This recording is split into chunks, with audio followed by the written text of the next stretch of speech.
Hey guys, welcome back.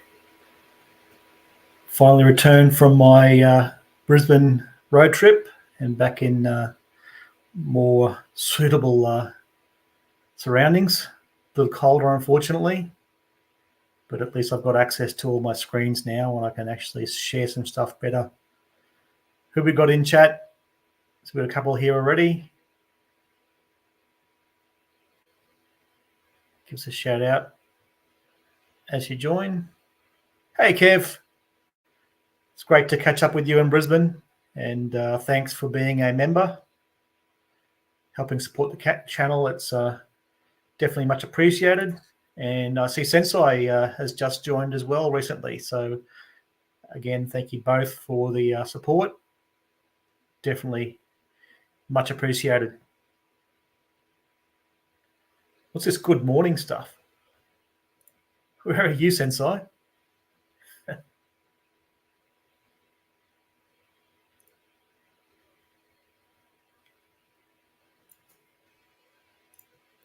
The second video, I haven't had a chance to even start editing that for the trip back. I just did a fairly brief one of the highlights.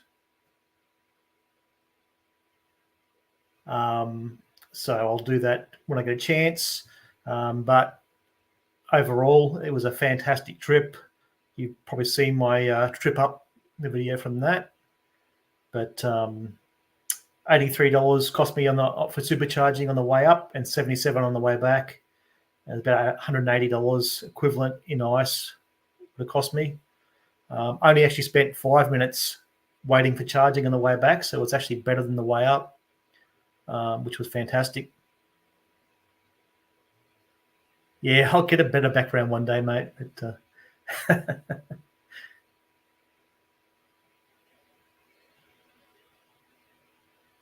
yeah. So yeah, shout out to Kev. I got to meet up with him in Brisbane. It was great. Also, yeah, met another gentleman at the Hardwood Supercharger on the way back, who's a viewer of the channel. Had a great chat there. Had a nice silver Model Y. He was on his road trip from Adelaide to the Gold Coast. So if you're joining in, it was great chatting and catching up with you. It was interesting, actually, the change in attitude I sort of seemed to see. Oh, yeah, Kev, I did. Sorry, I'll share that. I did do it all in one hit and kind of regretted it. It certainly still wasn't as bad as what I've done in ice vehicles, but I didn't get great sleep the night before, so it wasn't as enjoyable. We ended up doing a couple of extra stops for that reason. But yeah, it still was better than any ice vehicle. But I'll probably look at maybe breaking it up next time.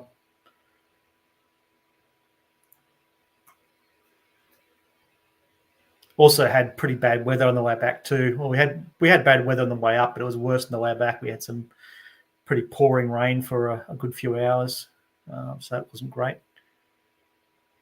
Yeah, but I was saying generally the change in attitude I've seen amongst people in regards to EVs, amongst friends and family and that kind of stuff.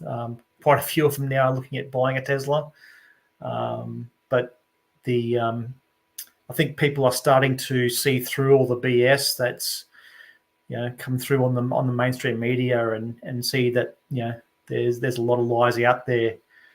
And on that, I saw a ABC Media Watch have a show recently where they focused on some of the lies being spread about EVs and really, which organisations and supposed journalists are, pushing these lies harder than others. Was good to see. So hopefully, we may see more truth coming out there and more of these stories and people, attitudes changing as a result. Definitely was good to see.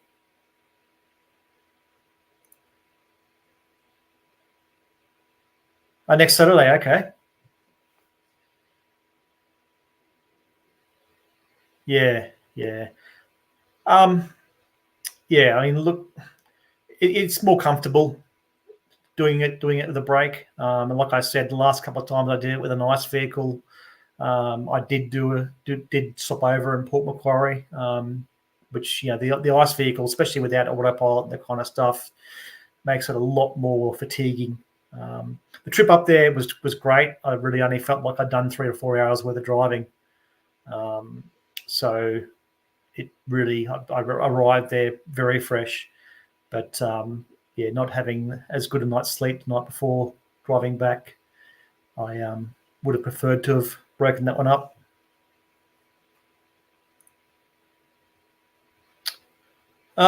Some other news during the week, I just saw that BYD are now saying no, they won't be fixing the Atto 3s.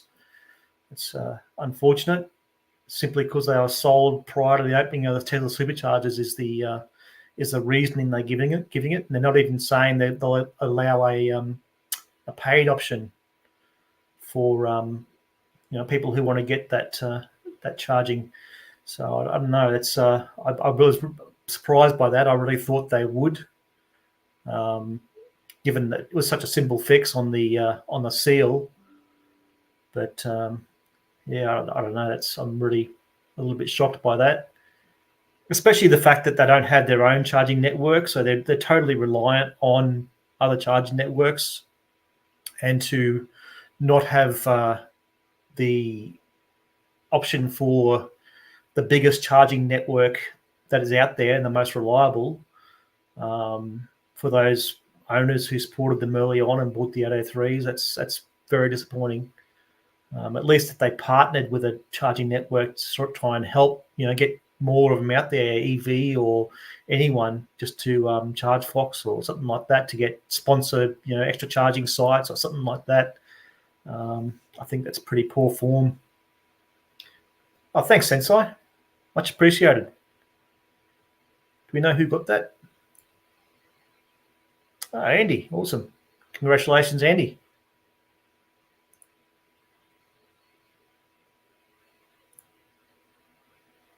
Here.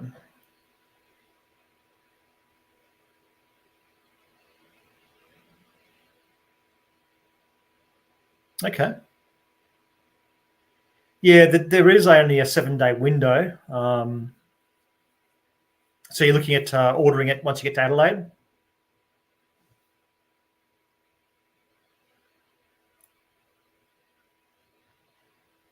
Interesting.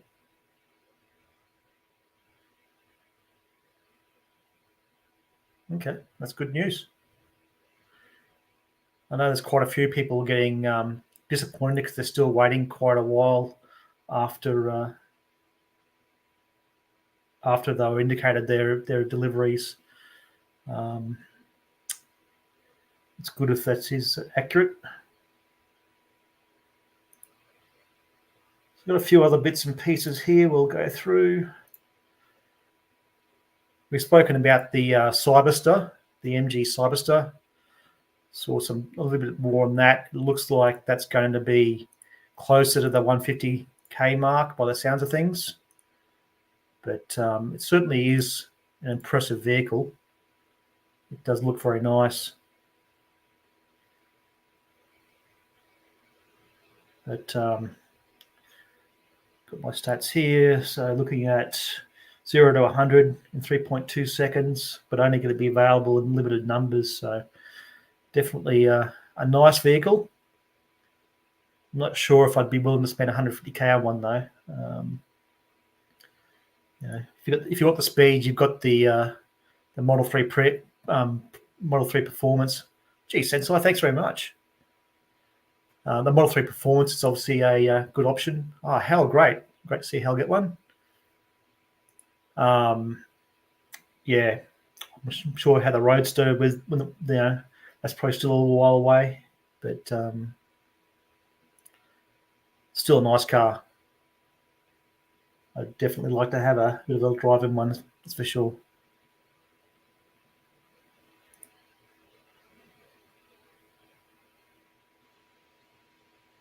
Yeah, I think sales are looking all right. The market share can't be completely all Tesla permanently. There's always going to be other options out there that people will go for, and that's great. I'm glad to see variety out there. So I'm not really concerned about Tesla's sales. I think it's really legacy that need to be concerned, because the Chinese are going to eat them for breakfast.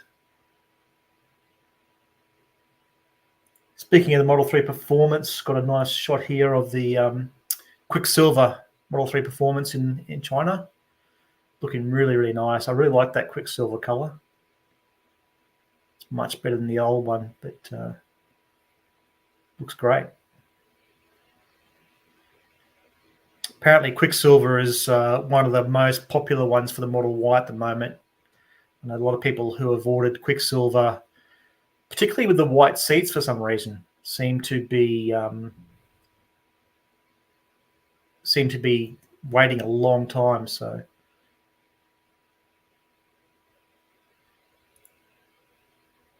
okay, I hadn't heard that, Sensor.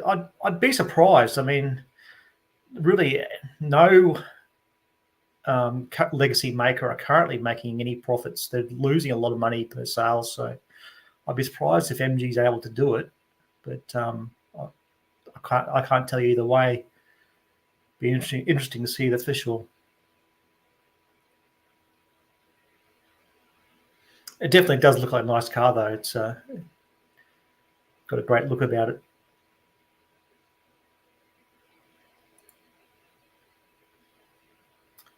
Another bit of news I saw today, actually, and I'm always very hard on hydrogen as a technology. Certainly for vehicles, I don't see it as a viable technology, but this one looks pretty cool. Again, no guarantee it's real. A lot of these sort of things you hear about that companies say they're going to do, and it never actually eventuates. But this one here is the Cirrus Jet VTOL. It's a vertical takeoff landing, hydrogen's fuel cell based aircraft.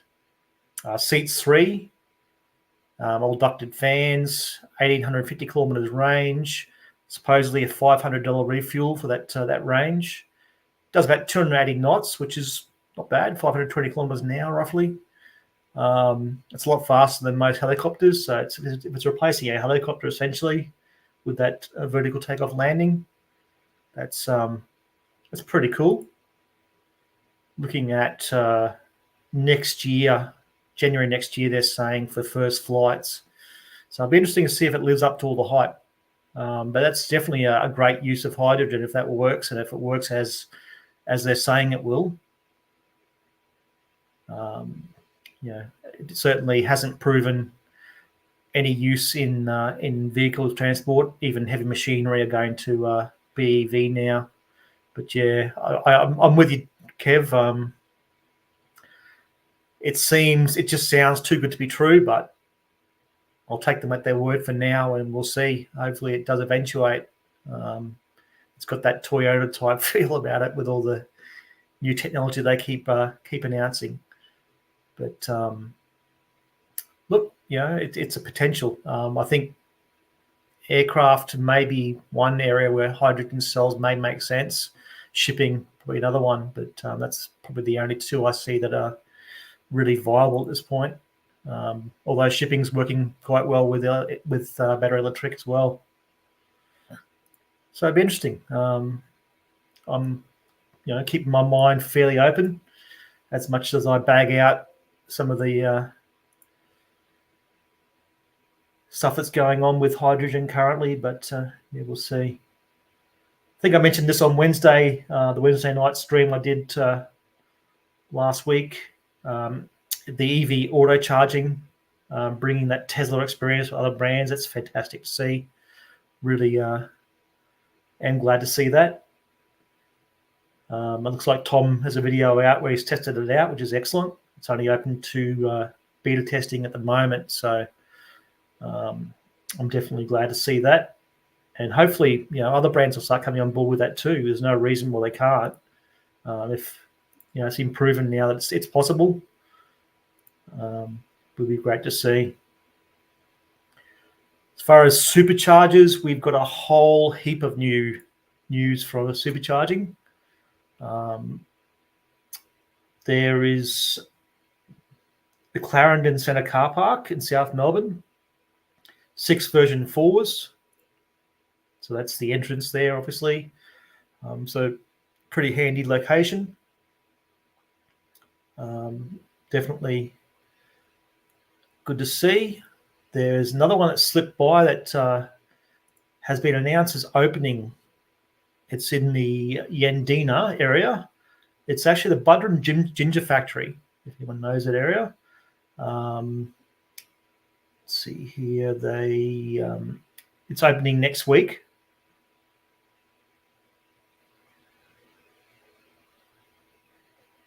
And shout out to Chuck from the Tesla Motor Club forums. He's the one who alerted us of this one. It's 6 version 3. So opening 3rd of August, actually. So opening very soon. And one that sort of slipped in there with no one knowing about it. That Clarendon Centre we've showed there. We've also got Bright in Victoria. Sorry, I've just lost my slides. Give me 1 second.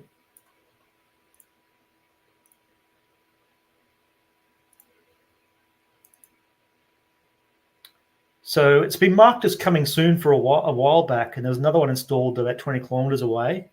But now it looks like they're going ahead with 4 version 3s. So not a massive one, but definitely good to see. We've got Moa 999 from Tesla Motor Club, did some little bit of detective work and found that there was a new site going in. Looks like a New South Wales grant site, apparently 6 version 4s, by the looks of it. This is at Chapel Road, Bankstown. So that's kind of a rough area where it is. And that's a photo of construction going on. So another one. We've got the WA site that we discussed, I think it was Wednesday.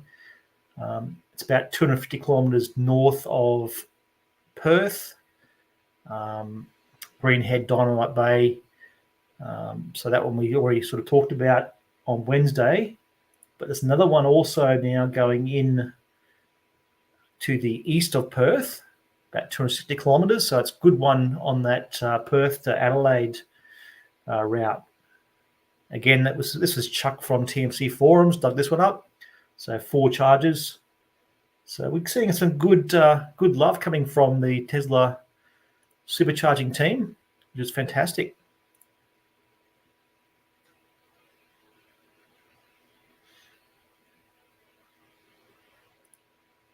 Yeah, I was just talking about that earlier, Sensei. I really think that's massively disappointing.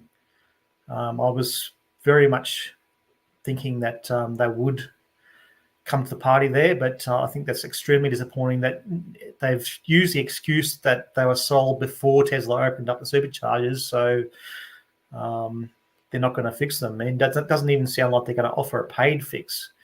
And given it was such an easy sort of fix by the sounds of things for the seal, it just is very disappointing. And like I say, it would be different if BYD were putting out their own charging networks, or at least sponsoring some sort of charging network deal with someone like ChargeFox or EV or whoever else.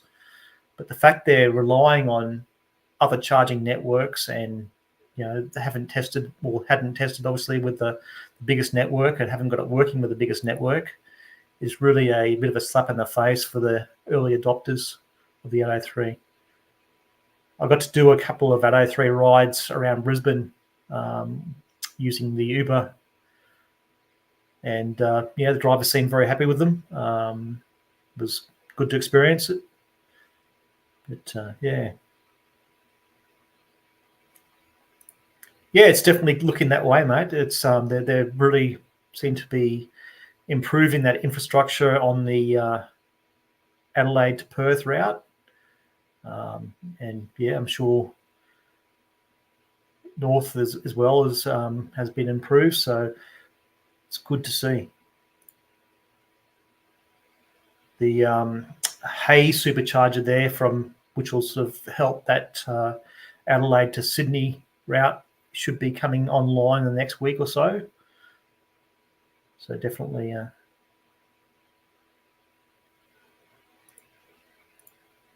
yeah, and that's just crazy. I don't understand that at all. Unless there's something more with the Addo that, well,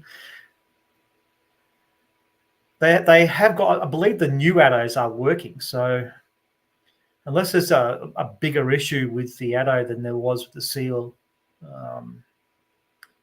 it's definitely.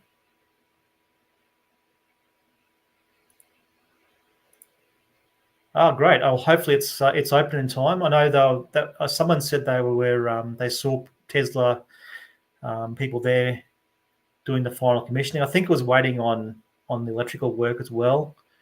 So hopefully it's ready for you, and let us know. I know there are other options there, but it'd be great if that one's working.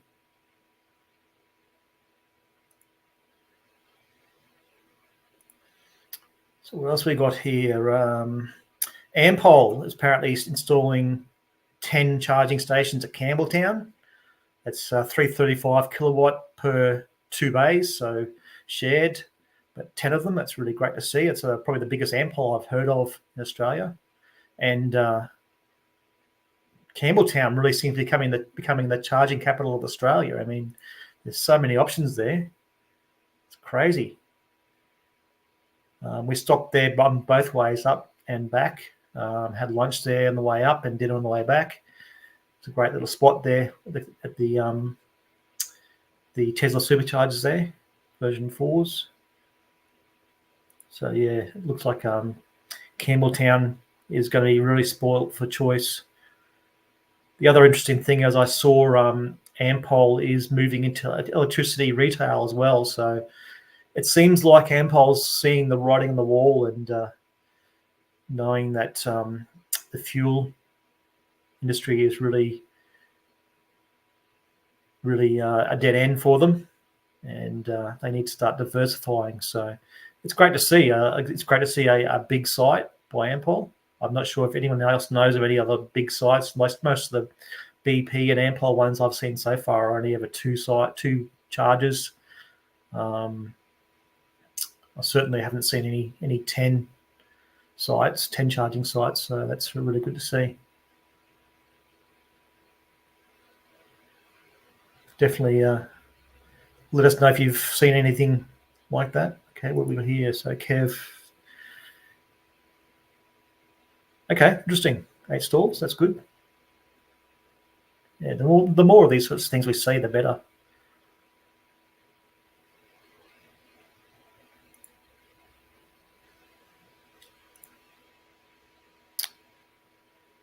Saw this. So New Zealand have recently, or at the start of this year, removed the rebates for electric vehicles and have also introduced the road user tax. Looks like the result of that has been pretty dramatic as far as the drop-off goes. See there, although to be fair, they're now at 8.4%, which is kind of roughly what Australia and the US is as far as electric market share. But they certainly were an anomaly last year with those extra incentives. But certainly, shows that the incentives are having a dramatic effect in the uptake. So if they want to, keep that sort of momentum going they had last year, they're going to have to look at what they're doing there. I know there's always, pros and cons and people who agree and disagree with those sorts of incentives and subsidies and that kind of stuff. It's interesting to note that billions of dollars do go to the oil industry and subsidies and all those sorts of things. So, it's not. I can see both sides of the coin, but it's not out of the question that if they really want to help this transition, then subsidies are a way of doing it, and we can see right there the combination of removing subsidies and starting to introduce extra taxes and that kind of stuff. It definitely has had a dramatic effect in New Zealand.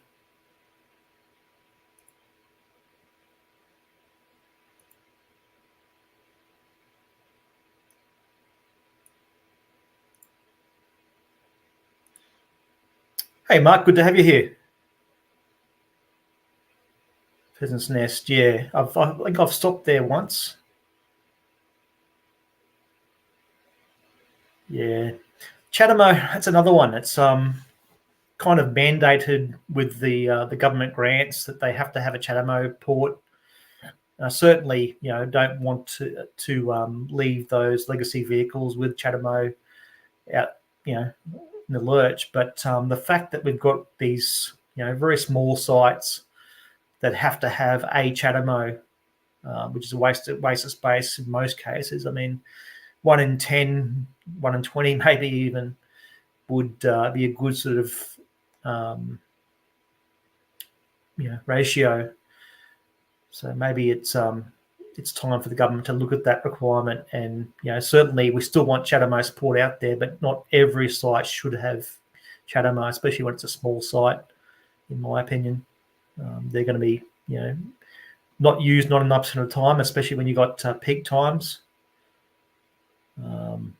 So yeah, I think that's a bit of overkill.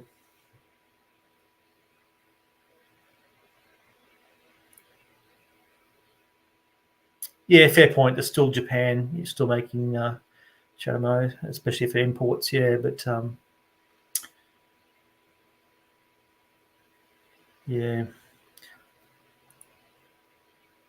Haven't seen that one, Kev. Interested. Let us know what it's about. And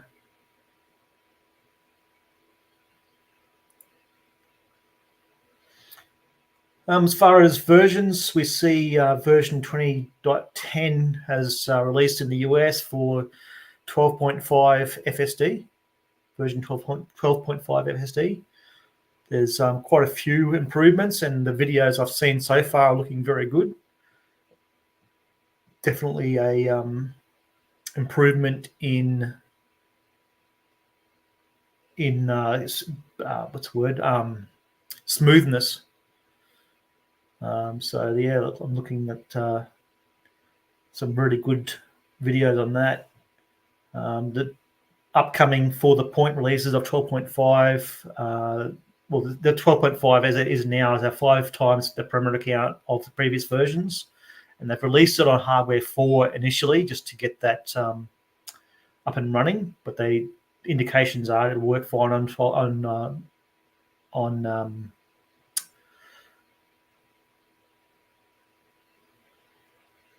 the version 3's hardware 3. Gee, mental blank. So point releases coming up will remove the sunglass requirement for the hands-free. At the moment, you can drive it hands-free with no nags as long as your eyes are looking forward. You're not wearing a low hat or sunglasses. But the point releases will remove that requirement for sunglasses. They're also going to be adding the actual smart summon in there, and it will unify the highway stack so that the highway stack and the city stack will be the same FSD version using the same neural networks. Yeah, no worries. We'll add Mark there. There you go. Yeah, so that's going to be interesting.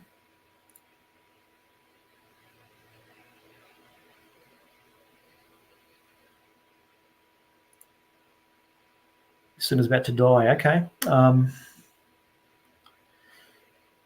I think a lot of these companies are struggling, but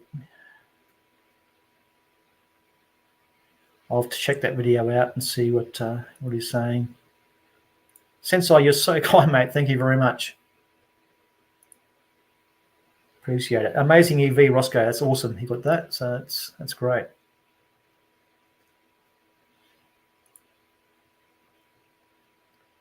So yeah, some other comments. They're suggesting that the regulatory approval for FSD in China, Europe, and other countries, not specifying what other countries are, but they're saying that they expect by the end of the year that there will be some regulatory approval in at least China and Europe. and potentially other countries. Personally, I don't expect that to be Australia by the end of the year. I suspect the right-hand drive is going to take a little bit more time.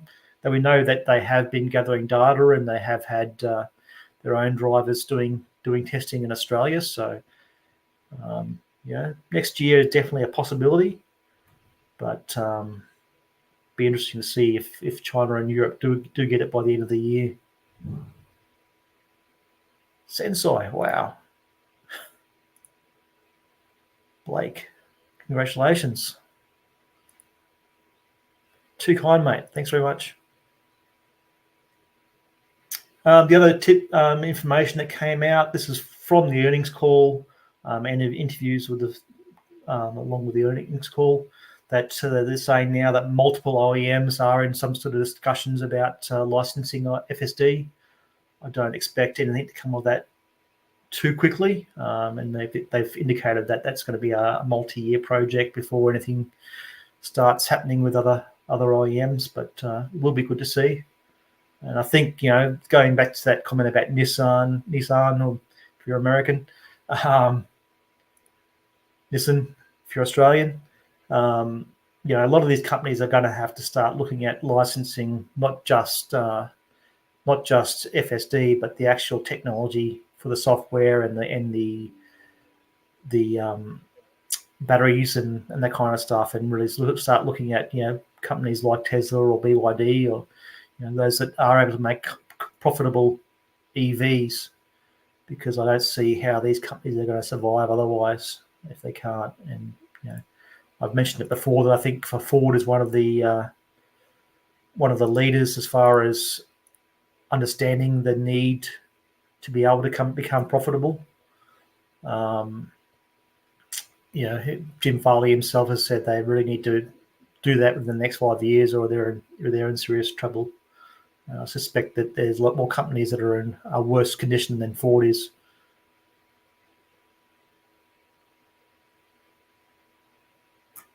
So other information here with versions. We've got version 2024.26.1. I had last week talked about that I thought that it got put on hold. It seems to have been the case, but 2024.26.3.1 has now started rolling out and seems to be rolling out worldwide, which is great to see. And it looks like they managed to get that YouTube Music app sorted. It did get removed initially, so that's rolling out with that.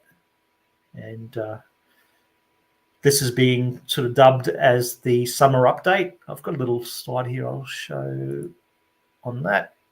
Bear with me one sec.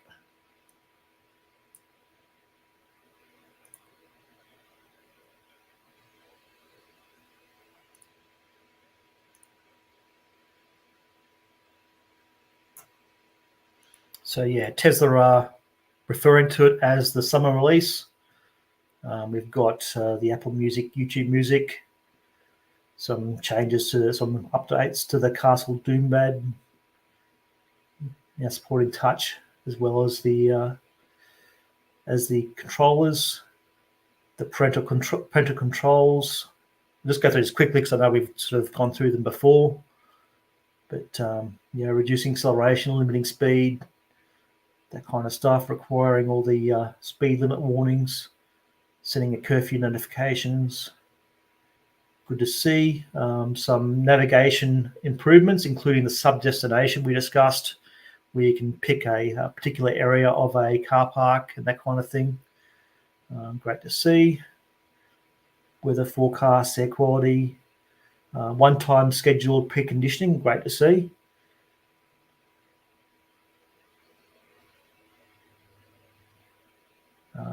Brightness for the ambient lighting, particularly for the Highland models and Cybertruck. Use fan speed, redamp climate controls, zoom now defaults to full screen. If you like your karaoke, your Tesla mic, and FSD for the MCU1 for the older vehicles. So yeah, looking forward to that. Will be good to see. Some questions here. So licensing.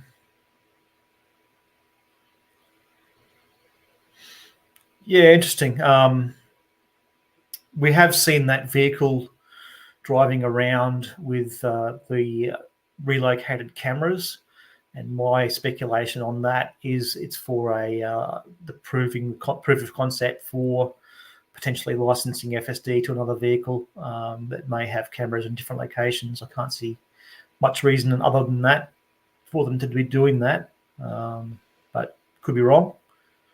But yeah, they've said that any sort of licensing deal is going to take a number of years to get it all configured and have all the bits implemented in another vehicle. It's good to see Cybertruck is now starting to get FSD, so that's proven the concept of porting the learning through to a different size and shape vehicle. Thanks, Sensei, and thanks very much for helping out. And I really appreciate the support. You've been very, very generous, mate.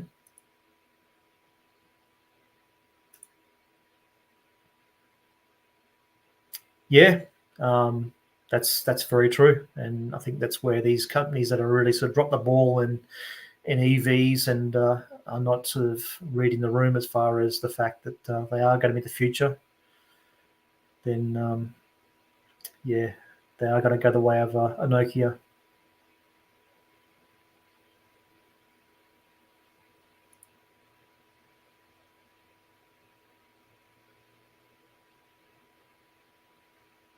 Yeah, true.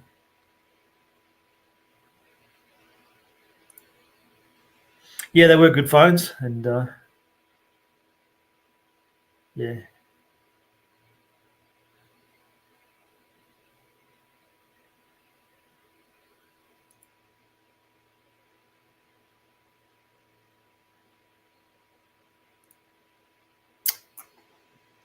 Yeah, look, I try to avoid politics on this channel. So Elon didn't actually give Trump, and Trump actually came out recently, I think it was only in the last 24, 48 hours, saying and confirming that Elon hasn't been giving him billions, and that report was completely false. I know he has contributed something to a sort of a I can't think of the word of it now, but it's a lobby group to look at try and get, I guess, some more centrist, I guess, government representation, that kind of thing. Yeah, Trump says a lot of things, and again, I don't want to get political. I'm not going to, Trump isn't my cup of tea, but at the same time, what Biden has done and Biden's treatment of Tesla and a lot of different technologies has been pretty abysmal. So yeah, Trump, he constantly praises Tesla and Elon. He does say some very stupid things about EVs. He clearly still doesn't quite understand them, but he also plays to his audience like most politicians. They'll say things that will resonate with whatever audience they're talking to. So I've seen say positive things about EVs. I've seen say negative things, but I think Trump will be better for Tesla than Biden has been personally. That's not an endorsement of Trump or Biden or Kamala now. But again, I don't want to get too political, but I think Elon has made a good choice as far as trying to get away from a regime that has been sort of very openly hostile towards Tesla, SpaceX, and others.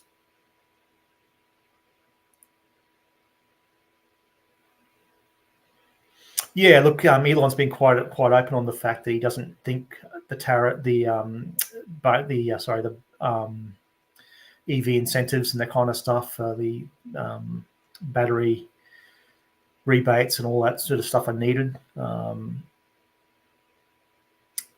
know we just did discuss Mexico recently. There was some sort of discussion about whether Mexico had been put on hold as far as a new factory for Tesla. And they did discuss that in the earnings call, that it is officially put on hold, waiting on the outcome of the elections and potential tariffs. So there's certainly going to be, either way, there's going to be effects for Tesla. And obviously they're weighing all that up and making the best decisions they can as far as, what's going to be in their interest. Other information that came out of the earnings call recently during the week was that Robotaxi event has been confirmed that will be postponed till 10th of the 10th. But the positive out of that is that the comments definitely suggest there will be a vehicle released. And they've said plus some other things they're going to add in. Obviously, there was changes to that vehicle. We've seen a lot of reports that the delay was caused by Elon wanting some changes to that vehicle to improve the front of some sort. And it'll be interesting to see what comes out of that. A couple of little bits out of that earnings call. The Cybertruck in Q2 was the best-selling EV truck in the US. Fairly low bar, but it's still positive. It's positive for Tesla if you're an investor or just a Tesla fan. If they can start then eating into the more mainstream market, obviously as they increase production, that will be great to see. Some discussion on new vehicles, plural, being built with both current and new processes. I believe initially using the Model 3, Model Y lines. So it'll be interesting to see what announcements come out, both with the 10th of the 10th and in the coming months after that.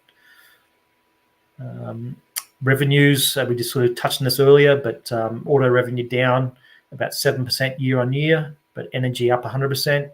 And their other revenues, software and supercharging, etc., up 21%. So they've definitely turned around the cash flow. They've gone from minus 2.5 billion in Q1 to a positive 1.3 billion in Q2. So the restructurings that did go through have had an effect.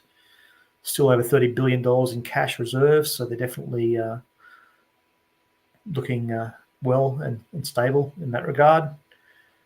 As far as compute goes, they've 10x their compute in 9 months and looking to another 2x by the end of the year. So, these improvements in FSD, we're certainly seeing, some massive investment there. So I think, overall, I know the stock market sort of reacted negatively to the earnings call. I don't think there was much in there that many people who were really sort of following wouldn't have expected. But it's does seem to be improving, and we'll see what happens in the next couple of calls. Certainly, the economic conditions at the moment aren't great, and for purchasing a fairly expensive vehicle, it's not something that a lot of people can do right at the moment.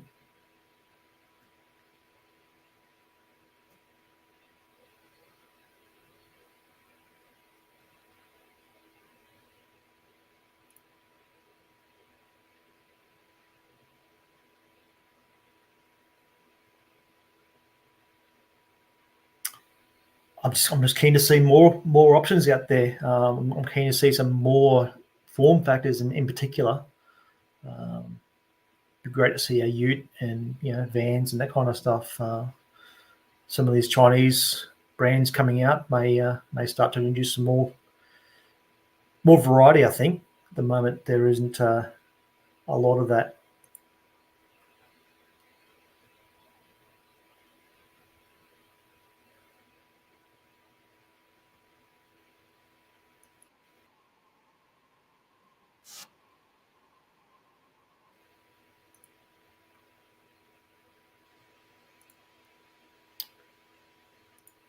Good video here of a Waymo avoiding a collision.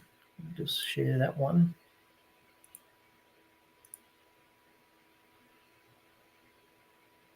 This was posted on X. I'm not sure where it comes from. It must be some official Waymo. They obviously have access to the telemetrics there, but car trying to do a U-turn or something in front of the Waymo vehicle and avoids it very nicely.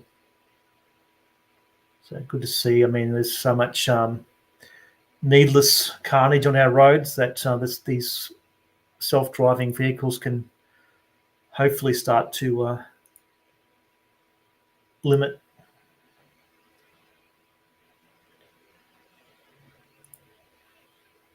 Question from Kev.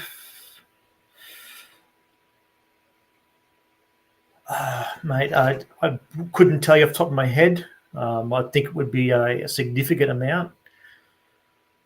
It also depends on the form factor of the camper. If it's one of those sort of very sort of streamlined, low pop-up ones, that kind of stuff, it might be definitely better.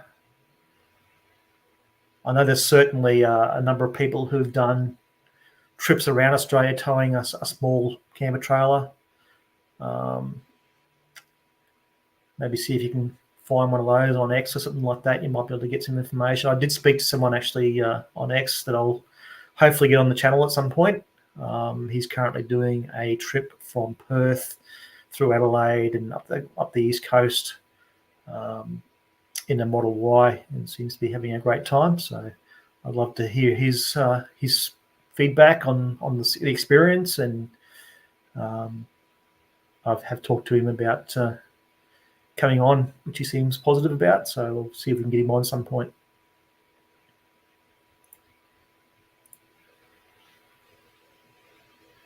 Yeah, I have seen that. Yeah, and battery prices continue to fall.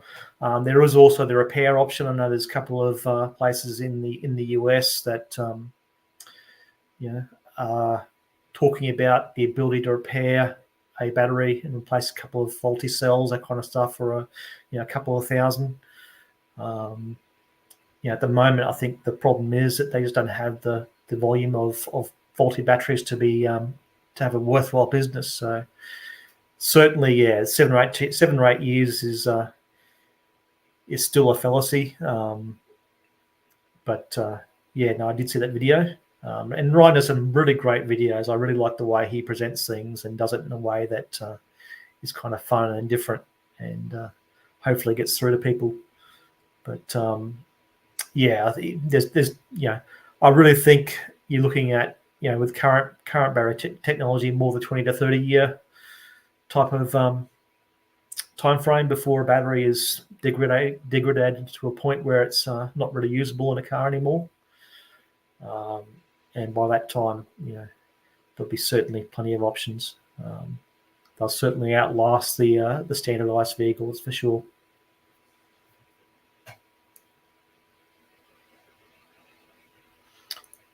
Yeah, the other good option might be the TMC forums, the Tesla Motor Club forums.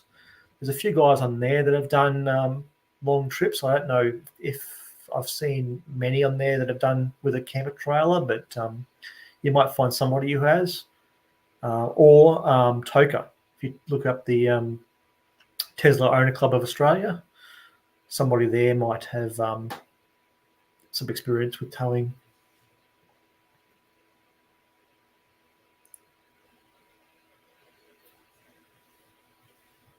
Yeah, he does some really good stuff in the education space.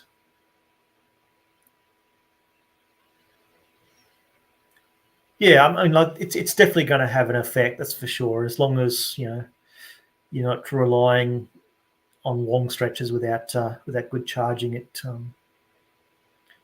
certainly East Coast wouldn't be an issue. The other thing you have to think about too is being able to charge, having trailer friendly charging sites, or then having to unhitch and charge up and that kind of thing might be a bit of a pain. But there certainly are a lot of charger friendly sites out there. Maybe not as many as would be hoped, but that's something to think about as well.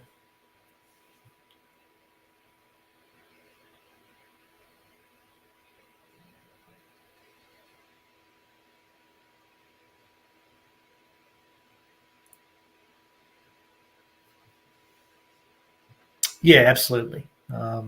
That's how I see it.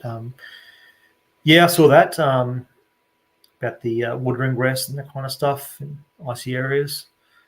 But there's, the number of cars, even with some really, older generation batteries that are getting, tens of thousands of miles, or hundreds of thousands of miles, with very little degradation. It's the current generation is, a lot better. And I think, 20, 30 years is going to be a kind of a easily what we'll see out of some of these, most recent generations of batteries. There'll always be, exceptions. I know there was a Uber driver I saw had put on a ridiculous number of kilometers. He'd already gone past his warranty period in a matter of months, but he was just supercharging constantly, several times a day, and managed to kill a battery. So, yeah, you will have the outliers, but I think in the most part they'll definitely outlast pretty much any ICE engine.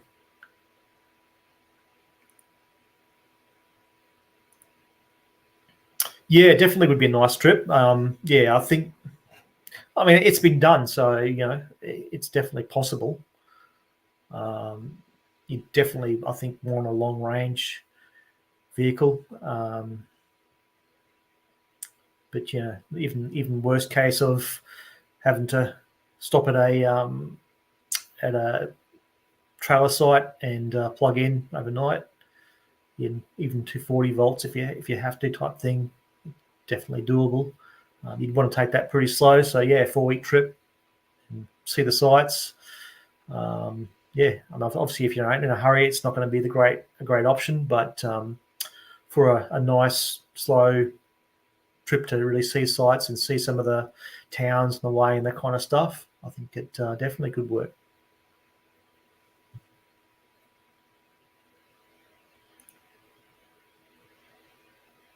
Absolutely, Sensei. Yeah, look, and if you saw my video, and it's quite often, if we're having lunch or dinner or something like that, quite often we go past 80%. But I'm always watching the app as well and checking how many charging bays are available. And luckily, pretty much every time I've had to stop so far, I'm lucky to have more than 2 or 3 other vehicles in the charging site. So Campbelltown was a good example. I think we went close to 100% there while we had lunch, but I think there was only two chargers being used at the time out of 12 or whatever it is there. So if it had it got to half full or something like that, I would have moved my car to make sure. But certainly there's no need to be sitting there charging to 100%, especially if I see some of the reviews and that kind of stuff, especially in the mainstream media, saying it takes you have to charge it now or every charge and that kind of stuff, because they're deliberately charging it to 100%, where that's not the way to do it. So yeah, absolutely. And the other one is with the version 2 superchargers is not to go and take that stall next to someone else if all the other stalls are available. That's another annoying one. I always say the male urinal rule. If you're a male, but yeah, it's definitely frustrating, just getting that information out there and getting that education.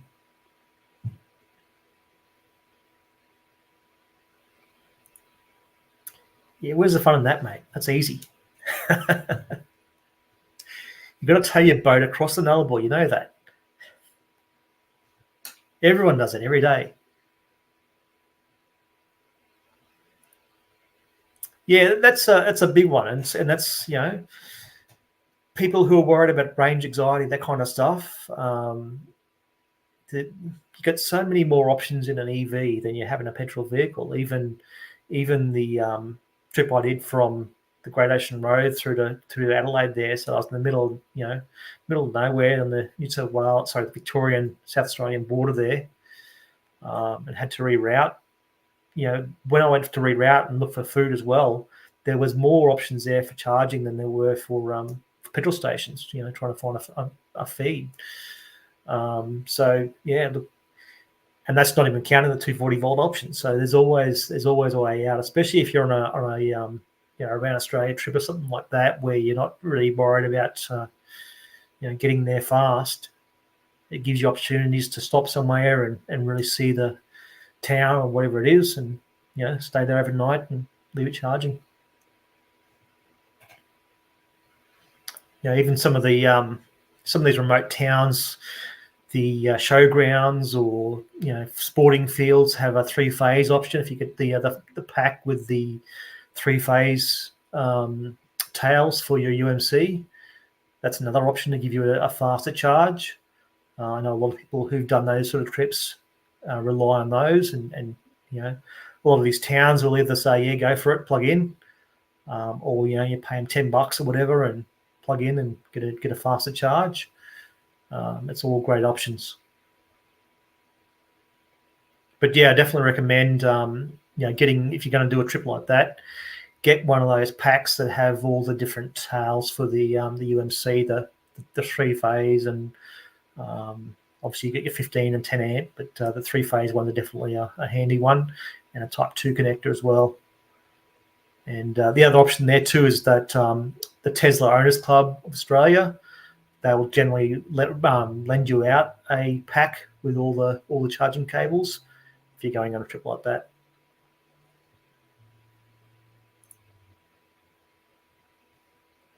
Yeah, actually, that's definitely another option. Yeah, slow charge on solar panels.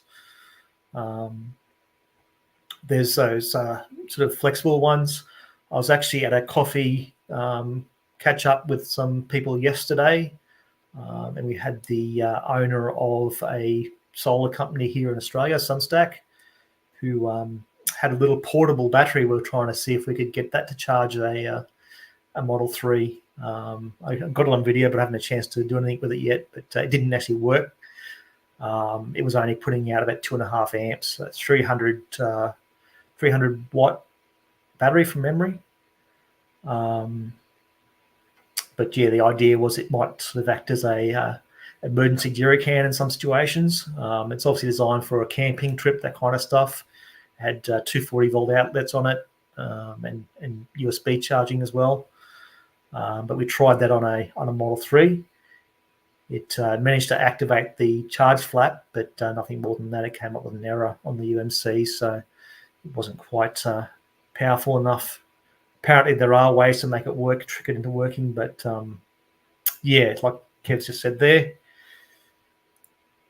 But yeah, we didn't do much more than that. We didn't want to blow a car up. But there is a bigger version of it that I'm not sure if it'll work, but yeah, the ground connection certainly might be the issue there.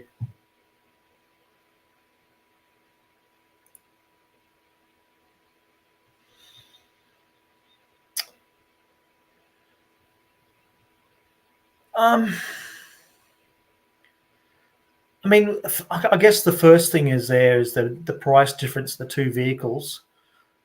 Personally, I find the Model 3 good quality. I mean, it's compared to other cars in its price range. It certainly is. I know plenty of people have gone from the BMW M3s to the Model 3, for example. The S-Class, certainly they look good. The quality kind of depends on your. It's a tough one. It depends on your definition of quality too. I think a lot of these cars try and add lots of buttons and dials and that kind of stuff. And I prefer the look of the Model 3. I like that minimalistic look. I think I've talked about the head-up display in the past. That was something I really thought I was going to miss from other vehicles, especially having a proper head-up, like the projected head-up display on the windscreen. But within a couple of drives of the Model 3, I realised I didn't need it. And when I'd actually hired a vehicle before I got mine that had the upfront display, I just didn't use it. It was just there blocking the air vents, so I really hated it. So yeah, I like the way that the Model 3's laid out. You've got that fantastic forward view. You've got nothing in front of you. It's nice, forward view. You still see the speed fine. I don't have any issue with that, which I thought I would. So it's hard to say. The seats could be better, but for the price you're paying for it, it's really, I think they're fine. The ventilated seats are fantastic in summer. Getting in the car every morning and it's always at 21.5 degrees and ready to go. The steering wheel's heated, the seats are all heated, the car's at a great temperature. There's a lot of positives there, and the software is the biggest one for me. Is it's leagues ahead of any of those other vehicles. So paying 3 or 4 times the price for a vehicle that doesn't have the same software is definitely a no-go for me. It's a red flag for sure.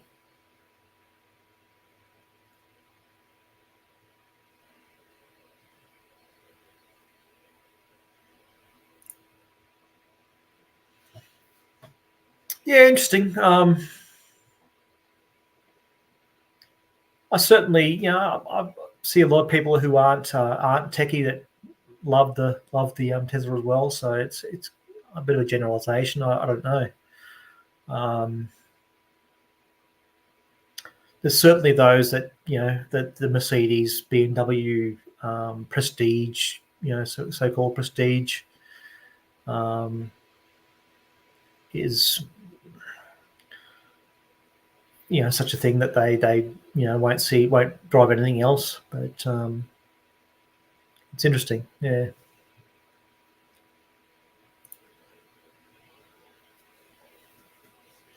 Yeah, that's always a tough one as well, Mark. The build to order, the more options you make, the more complex the manufacturing process, and that's one of the big things that Tesla does have is the the amount of margins they're making on the vehicles, even compared to ICE vehicles, is pretty amazing. But the fact that they're doing it with EVs when no one else can is pretty remarkable. And I think as soon as they start offering more options and making that manufacturing process more complex, it drives the price up. So it's a tough one. I'm sure as they get more factories and bigger sales volumes, they may be able to. I don't know.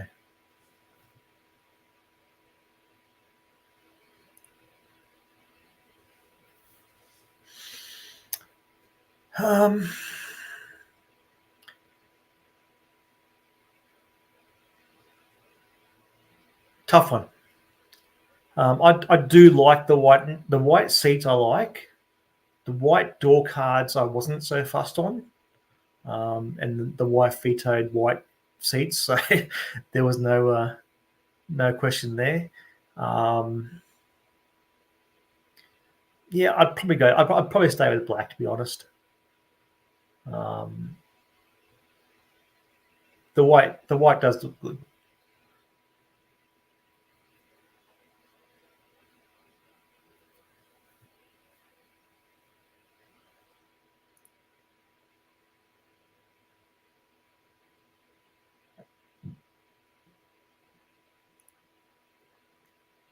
Yeah, definitely dogs and cats, that kind of stuff. That everyone who has the white seats say they clean very easily. So I don't know. Certainly, the perforations may make that harder with the newer seats. But I think when I was talking to Kev up in Brisbane, made the point that just because you can't see the dirt on a black seat doesn't mean it isn't there. So it's not necessarily better.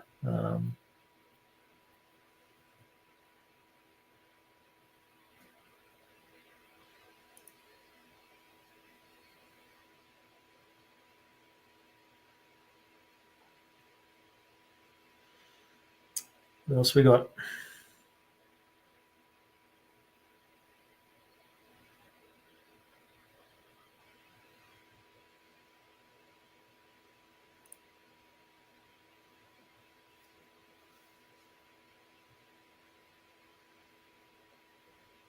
Nice, yeah. Those I would love to see the Model S come back, and that would sort of help fill that market there with the those that want the more conventional, with the head-up display and that kind of stuff.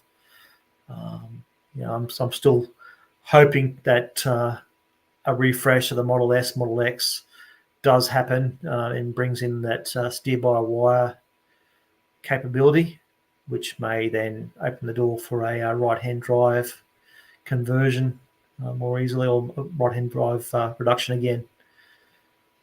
But yeah, we've got red and black seats in my wife's car, actually. It does look good.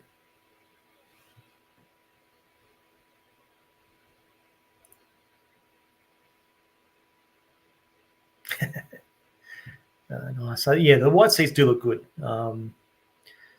especially with the red. Yeah, like I said, the silver and white, I find that a fairly odd combination. Seems to be very popular in the Model Ys at the moment. I know a lot of people waiting on those, and apparently silver black's more available.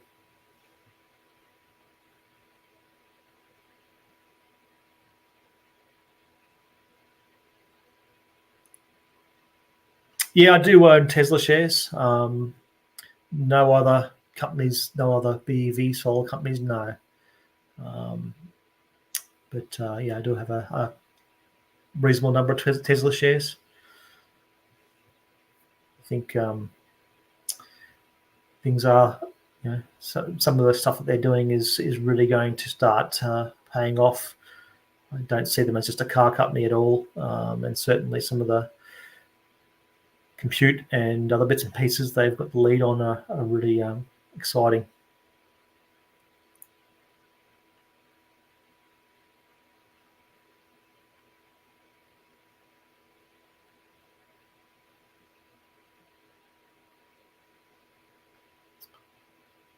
All right, I think might start wrapping it up. It's a bit over an hour now. Thanks very much for all that support, Sensei. Much appreciated, and Kev as well for joining up. Definitely appreciate it. Every little bit will try and improve bits and pieces here and get a better product for you guys. And as always, if you have suggestions and that kind of stuff, then they're always definitely appreciated.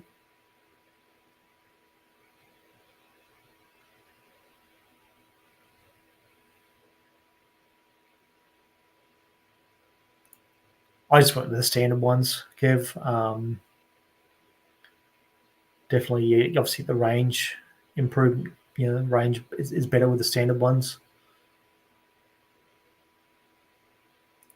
Thanks, Mark. Thanks for joining in. Please make sure everyone hits that like button. That really helps us out. If you aren't subscribed already, please subscribe. And if you've got any tips or news items and that kind of stuff, hit us up on X. My handle's here on the screen, the bottom left there. Shoot us a message. Put a comment in the video. Definitely always appreciated. But other than that, happy charging and safe traveling. Catch you guys next week.